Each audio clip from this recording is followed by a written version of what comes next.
Hello my lovely students, मेरी molecules army, कैसे हो आप सब लोग। आई होप आप सब लोग बहुत अच्छे होंगे और आप सबकी हेल्थ भी एकदम बढ़िया होगी। मैं हूं अनुभा गौर, आप सबकी chemistry master teacher at Vedantu, और आपके लिए एक बहुत ही इंपॉर्टेंट सेशन में आज लेके आई हूँ।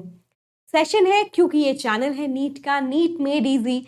नीट को आसान तो आपके लिए बनाना पड़ेगा। नीट क्या है? नीट एक ऐसा टेस्ट है जो बच्चे अपनी मेडिकल एग्जाम के लिए देते हैं। अगर आपको एक अच्छा डॉक्टर बनना है तो नीट का एग्जाम क्लियर करना काफी जरूरी होता है, और उसके थ्रू आप MBBS and various medical field में जाते हैं। तो आज बात करते हैं कि अगर आप इंडिया से अपनी एमबीबीएस कर रहे हैं तो उसकी सच्चाई क्या है। क्या आप एक काबिल डॉक्टर बन पाते हैं कि नहीं? हाँ, डेफिनेटली वो आपके स्किल्स पे डेवलप करता है, बट इंडिया क्या बेस्ट आपको सर्विसेज प्रोवाइड करता है, वो इंफ्रास्ट्रक्चर प्रोवाइड करता है, या वो best practical knowledge and theoretical knowledge provide करता है? ये आज के सेशन में जान जाएंगे। तो क्या आप इसके लिए तैयार हैं? यस? तो जल्दी से एक लाइक बटन तो बनता है, एंड डेफिनेटली इस वीडियो को अपने सारे दोस्तों को भेजना जो नीट एग्जाम की तैयारी कर रहे हैं या करना चाहते हैं। एंड अगर आप नए हैं तो प्लीज इस चैनल को सब्सक्राइब भी कर लीजिए, क्योंकि हम डिटेल से बात करेंगे। ठीक है, एमबीबीएस की डिग्री होती क्या है, एग्जाम्स उसके लिए क्या क्या देने पड़ते हैं, internship period, practical knowledge, overall exposure, global exposure, सब बारे में हम बात करें। सबसे पहले अगर मैं एमबीबीएस की बात करूं, अगर आप नीट एस्पिरेंट हैं और एमबीबीएस की फुल फॉर्म नहीं जानते तो बहुत ही खराब बात है। Okay, let's talk about what is MBBS stands for. MBBS की फुल फॉर्म है bachelor of medicine and bachelor of surgery. थोड़ा सा अजीब लगता है, but yes, that's how it is named, bachelor of medicine and bachelor of surgery. क्योंकि पहले M आ जाता है, students are also confuse, so as so many teachers. मुझे लगता है कि इस पे भी कभी कभी एक वीडियो बनाना पड़ेगा कि लोगों से रैंडमली पूछा जाए एमबीबीएस की फुल फॉर्म क्या होती है। खैर, आएगा आएगा, ठीक है। तो एमबीबीएस क्या है? ये एक ऐसा कोर्स है, एक ग्रेजुएट कोर्स है मेडिकल की डिग्री के लिए, जो इंडिविजुअल बच्चे जो तैयारी करते हैं वो इसके लिए, डॉक्टर बनने के लिए इसको चूज करते हैं। ठीक है, एमबीबीएस क्या सिर्फ इंडिया में होता है? नहीं बच्चों, बहुत सारे ग्रेजुएट कोर्सेज एमबीबीएस के बाहर के देशों में भी होते हैं अगर आपको डॉक्टर बनना है तो, जैसे कि यूके हो गया, ऑस्ट्रेलिया हो गया, and so many other states also, जो सेम नाम से अपने ग्रेजुएट मेडिकल कोर्सेज को रखते हैं, विच इज एमबीबीएस। ठीक है, अब बात आती है एमबीबीएस में आपको एडमिशन कैसे मिलता है। आपके पास 12th क्लास में पीसीबी होना चाहिए, which is physics, chemistry and bio, क्योंकि नीट का जो एग्जाम होता है वो आप 12th के बाद देते हैं, और 12th के जस्ट बाद आपने 12th के एग्जाम देते ही मई जून, जनरली मई में होता है, आपका पेपर होता है। उसका सिलेबस ही यही है, 11th 12th एनसीईआरटी, जिसके अंदर फिजिक्स, केमिस्ट्री, बायो आता है ना। बायो आता है 360 मार्क्स का, एंड केमिस्ट्री एंड फिजिक्स आता है 180 और पूरा पेपर 720 नंबर का आता है। अगर आपको एमबीबीएस एक बहुत ही अच्छे कॉलेज से करना है तो आपको 650 नंबर तो जरूर लाने पड़ेंगे, क्योंकि 650 से अबव जाके you will get those prestigious medical colleges of India. ठीक है, तो एम इससे ऊपर ही हमें सेट करना पड़ेगा, राइट। चलिए अब बात करते हैं कि नीट का एग्जाम आपने दिया, आपका स्कोर आ गया 670 आया, 680 आया, 690 आया, उसके बाद क्या? उसके बाद आप एनएमसी के वेबसाइट पे देखिएगा कि काउंसलिंग होती है, काउंसलिंग के रजिस्ट्रेशन फॉर्म निकलते हैं, आप उसको फिल करते हैं और अपनी वेरियस चॉइसेस भरते हैं कि आपको किन किन कॉलेजेस के लिए अप्लाई करना है। ठीक है, जब आप वो लॉक कर देते हैं उसके बाद आपको उसी डेटा एंड अपने रैंकिंग के हिसाब से कॉलेज मिलता है कि क्या आपके नंबर उस कॉलेज के एमबीबीएस कोर्स के लिए है कि नहीं। होते हैं तो वो कॉलेज आपको मिल जाता है। ठीक है, तो आपने उस कॉलेज में एडमिशन ले लिया। पहले के टाइम में 2019 से पहले तक बहुत सारे जो प्रेस्टिजियस कॉलेजेस हैं उनके अपने खुद के मेडिकल एग्जाम भी होते थे। जैसे मैं बात करूं एएफएमसी की, वो तो अभी भी नीट के थ्रू ही आता है, बट बच्चे का इंटरव्यू जरूर लेता है, और इंटरव्यू प्रोसेस इज मैंडेटरी, तभी आपको एडमिशन मिलेगा। एम्स में अलग से टेस्ट होते थे। ठीक है, उसके बाद में बात करूं जिपमर जो पौंडीचेरी में है, काफी प्रेस्टिजियस कॉलेज है, उसमें भी अपना अलग से टेस्ट होता था, बट अब नीट के थ्रू ही होने लगा है। ठीक है, तो एमबीबीएस के कोर्स की ड्यूरेशन क्या है? ये कोर्स 5.5 साल का होता है, ग्रेजुएट कोर्स है, 5.5 साल का ये कोर्स है, जिसमें 4.5 साल आप पढ़ाई करते हैं। ठीक है, मतलब आपके एग्जाम्स होते हैं थियोरेटिकल एंड प्रैक्टिकल, उसके अलावा 1 साल का आपका इंटर्नशिप पीरियड होता है। है ना। 1 साल आप इंटर्नशिप पीरियड करते हैं और इस इंटर्नशिप पीरियड में आपको स्टाइपेंड भी मिलता है depending upon your college and university. वो 5 से 10 हजार भी हो सकता है, वो 20 से 25 हजार भी हो सकता है, और कुछ कॉलेजेस में इससे ज्यादा भी चला जाता है, ठीक है। बट मिनिमम इज लाइक 5,000 रुपए। या तो जब आप ये इंटर्नशिप पीरियड कर रहे होते हैं उसमें आपको पूरा डॉक्टर का एक्सपोजर मिलता है। आप अपने यूनिवर्सिटी के मेडिकल जो कॉलेजेस हैं और हॉस्पिटल्स हैं उनमें आप डेली जाते हैं, पेशेंट्स को देखते हैं, अपने सीनियर डॉक्टर्स के अंडर रहते हैं, और आपको बहुत कुछ चीज़ें सीखने को मिलती है इन दिस कोर्स। ठीक है बच्चों, डन टनाटन।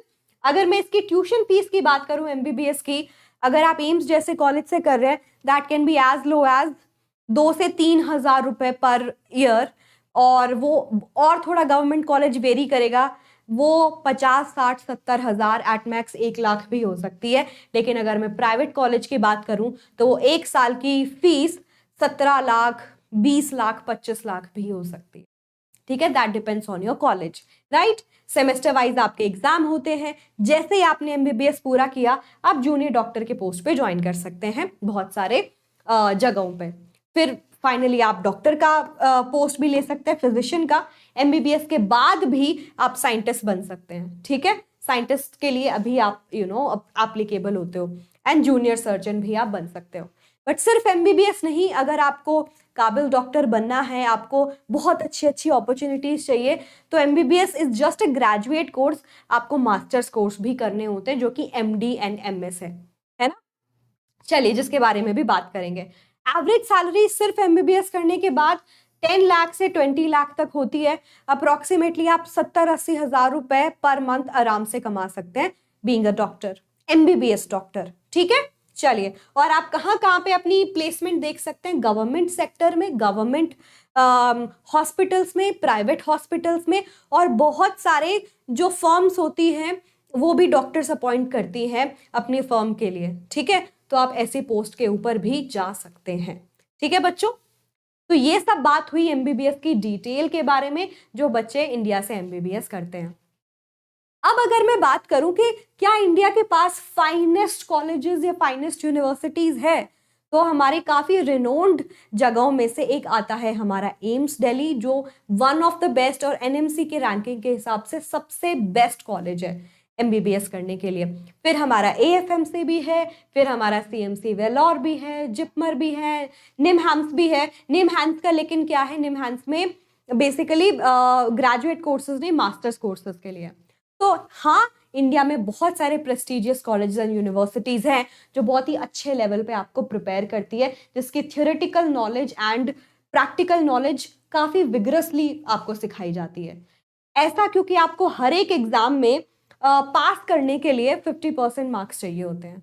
और आप देखोगे जाके भी कि इतना आसान नहीं है एमबीबीएस करना। हर साल मैं अपने कजिन से भी सुनती हूँ, वो डॉक्टर ही बन रहे हैं, एमबीबीएस ही कर रहे हैं, कि हर साल उनकी क्लास में मान लीजिए 120 बच्चा बैठा है तो 30 से 40 बच्चे पास होते हैं।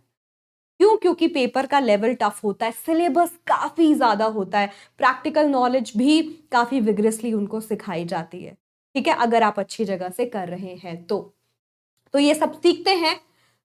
उस टाइम पे एमबीबीएस की डिग्री सच में वन ऑफ द मुश्किल डिग्री में से आती है, बट आप काफी ट्रेंड हो जाते हैं मेहनत करने को लेके, और वो छोटी छोटी निटी ग्रिटीज जो एज अ डॉक्टर आप में ध्यान रखनी होती है, वो सब आपको सिखाई जाती है।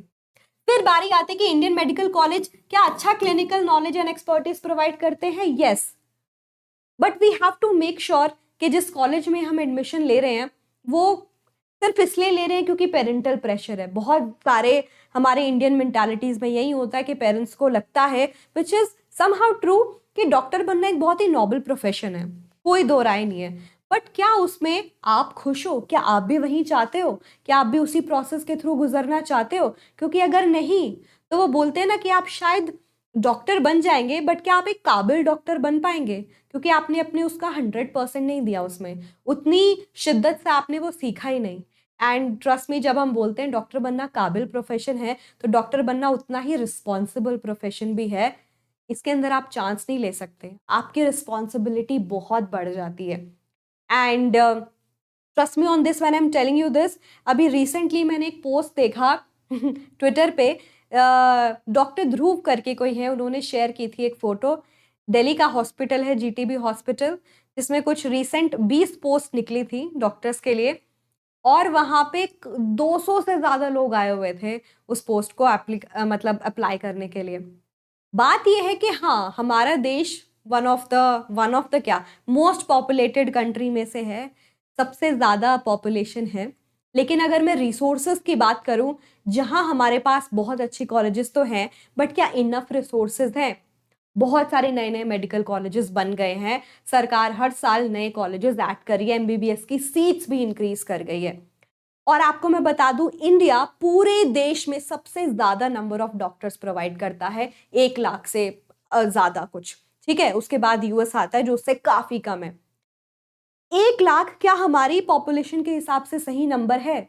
आई डोंट थिंक सो, क्योंकि कोविड के टाइम में हमने देखा हमने कितनी जानें गंवाई है। क्या हमारे पास इनफ हेल्थ केयर अवेलेबल था? क्या हमारे पास इनफ डॉक्टर्स अवेलेबल थे? तो यहां से हमें पता चल जाता है कि हाँ, हमारे देश में अच्छे कॉलेजेस हैं, अच्छी यूनिवर्सिटीज हैं, अच्छे रिसोर्सेज हैं, लेकिन they are also very limited.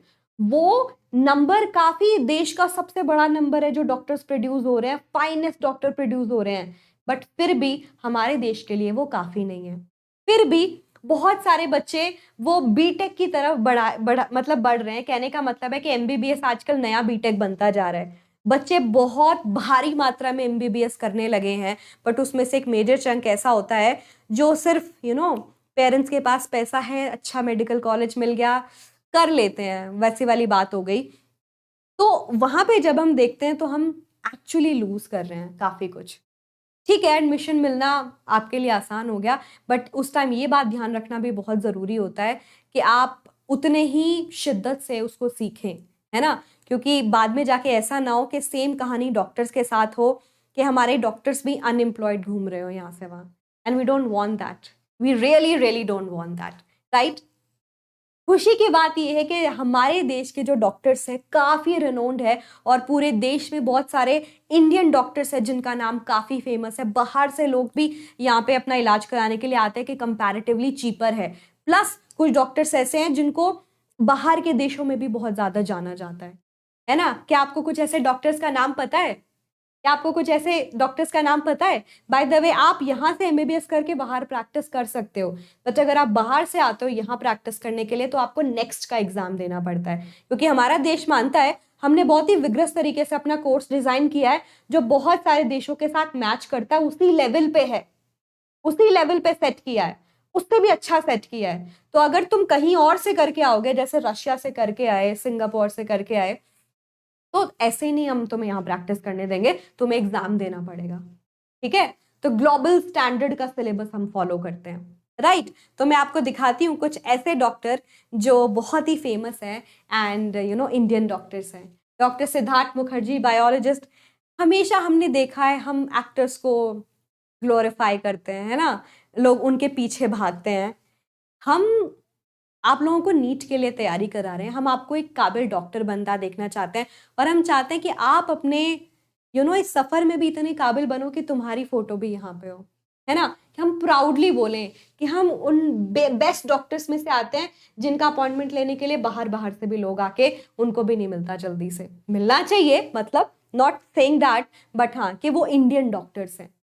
तो हमारे पास बायोलॉजिस्ट है Siddharth Mukherjee. Doctor Naresh Trehan, I guess बहुत लोगों ने उनका नाम सुना होगा, एमडी है वो मेदांता हॉस्पिटल के भी chairperson and MD doctor Trehan, जो कि एक कार्डियोथोरैक सर्जन है।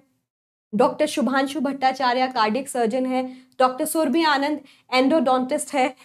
बहुत सारे बच्चे तो एमबीबीएस तो करना चाह रहे होंगे, बट बहुत सारी टर्म्स का मतलब उनको अभी भी नहीं पता होगा ठीक है, ठीक है। एमबीबीएस के बाद जब आपको एमडी करनी होती है, स्पेशलाइजेशन करनी होती है, तब आप जान जाते हो, so don't worry about that. तो एंडोडोंटिस्ट है जो डेंटिस्ट ही है एक टाइप के, जो स्पेशली जो गम्स एरिया होता है उसका स्पेशलाइजेशन करते हैं। डॉक्टर आशीष सबरवाल जो यूरोलॉजिस्ट हैं। Doctor Sanjay Sachdeva otorhinolaryngologist, and what is that, simply भाषा में बोलूं तो ईएनटी डॉक्टर्स, ठीक है, ENT, ear nose throat. We have doctor Aditya Gupta जो बहुत ही फेमस न्यूरोसर्जन है। तो मुझे बहुत ही प्राउड फीलिंग आ रही है और अलग ही खुशी फील हो रही है ये बताने में कि हाँ, हम अपने डॉक्टर्स को बहुत ऊपर रखते हैं और वो भी आप भी यहाँ पे उनकी जगह हो सकते हो, है ना? अब बात आती है कि क्या एमबीबीएस करना इनफ होगा आपके लिए? तो मैं बोलूंगी बच्चों, एमबीबीएस के साथ साथ आपको एमडी करना पड़ेगा, क्योंकि स्पेशलाइजेशन जरूरी है, आप उसी लेवल पे पहुंचना चाहते हो तो। ठीक है, तो MD which is doctor of medicine, या MS which is master of surgery. अगर आपको सर्जरी की तरफ जाना है तो आई सजेस्ट एमएस चूज करिए, पोस्ट ग्रेजुएट करिए, स्पेशलाइजेशन चुनिए अपना, और उसी फील्ड में और रिसर्च करते जाइए, और फेमस आप हो सकते हैं। अपार्ट फ्रॉम दैट, उतने ही आपके अंदर स्किल डेवलपमेंट होती चली जाएगी। Even in India we have best places, we have PGI Chandigarh, best one, मतलब अगर आपको पोस्ट ग्रेजुएट करना है तो, है ना? निवहांस है, और भी बहुत अच्छे अच्छे कॉलेजेस हैं। ठीक है, तो अपने करियर ऑप्शंस को एमबीबीएस पे नहीं रोकना है, आपको ये आगे करना ही करना पड़ेगा। तो हमने देख लिया कि हमारा जो देश है काफी स्किल्ड डॉक्टर प्रोवाइड करता है, हमारे देश में अच्छे मेडिकल कॉलेजेस हैं, हमारा देश का करिकुलम जो सेट है एमबीबीएस का, वो काफी थ्योरेटिकल एंड प्रैक्टिकल नॉलेज को बहुत ही फेवर करता है, जिसका कट ऑफ भी अच्छा बेंचमार्क सेट किया गया है कि जो बच्चे असलियत में पढ़ना चाहते हैं वहीं उसको पास करके बाहर निकलेंगे। ठीक है, लेकिन कहीं ना कहीं रिसोर्सेज की कमी हमारे देश में अभी भी है, जहां हम हर साल नए मेडिकल कॉलेजेस खोल रहे हैं, एमबीबीएस की सीट्स बढ़ा रहे हैं। बहुत सारे देश ऐसे, बहुत सारे स्टेट ऐसे भी हैं, स्पेसिफिकली नॉर्थ ईस्टर्न स्टेट्स, जहाँ पे मेघालय हो गया, ठीक है, नागालैंड हो गया, नागालैंड में 0 मेडिकल कॉलेज है, मेघालय, सिक्किम, इनमें अरुणाचल प्रदेश, इनमें एक एक मेडिकल कॉलेजेस हैं। तो वी स्टिल हैव स्कोप कि हम उसको और बढ़ावा दे सकें और हमारे देश को और मतलब नई ऊंचाइयों पे लेके जा सके, और बेहतर से बेहतर स्किल्ड डॉक्टर्स निकाल सके। कि वो नंबर 1 लाख पे क्यों रुक रहा है, वो नंबर तो और होना चाहिए। बट दुख की बात ये है कि अगर आप टॉप 100 मेडिकल कॉलेजेस सर्च करोगे ऑल ओवर द वर्ल्ड, कोई भी हमारा इंस्टीट्यूट उसमें टॉप 100 में नहीं है। We have US, we have UK, we have Japan, we have Australia. तो यस, मतलब अभी भी हमें काफी दूर जाना है ना? अभी भी हमें काफी दूर जाना है। यस, तो बस यही है, मैं बताना चाहती थी, आपको इनकरेज करना चाहती थी, आपको राइट अमाउंट ऑफ नॉलेज देना चाहती थी कि हाँ, आप इस बात में बिल्कुल शक मत करिए, we are doing very good. India से एमबीबीएस करना अपने आप में बहुत ही अचीवेबल बात है, स्पेशली अगर आप रिनॉन्ड इंस्टीट्यूट से कर रहे हो। आपको बाहर जाके भी बहुत ही ज़्यादा वैल्यू मिलेगी और ज़्यादा प्रेफरेंसेस मिलेंगे एंड स्कॉलरशिप्स मिलेगी। बट मैं फिर भी यही बोलूँगी, बाहर जाइए ठीक है, बट वापस अपने देश में ज़रूर आइए, क्योंकि हमारे देश को आप लोगों की अच्छे काबिल डॉक्टर्स की काफ़ी ज़रूरत है, being one of the most populated country, जहाँ पे कुछ ऐसे हिस्से भी हैं जहाँ पे हेल्थ केयर को एक्सप्लोर करना काफ़ी बाकी है। जोग्राफिकली हमारे देश में बहुत सारा डिफरेंस है, तो आप अलग अलग तरीके से अलग अलग हेल्थ केयर की प्रॉब्लम्स को एक्सपेरिमेंट कर सकते हैं, जान सकते हैं, समझ सकते हैं, और ज़्यादा स्किल डेवलप कर सकते हैं। तो बस यही कहना चाहती थी। आई होप आपको समझ आया होगा, आई होप आप इसको फॉलो करेंगे और आप इसको बाकी लोगों को भी पहुंचाएंगे। थैंक यू, धन्यवाद, शुक्रिया। मिलूंगी बहुत जल्दी, बट शेयर ज़रूर कर दीजिएगा।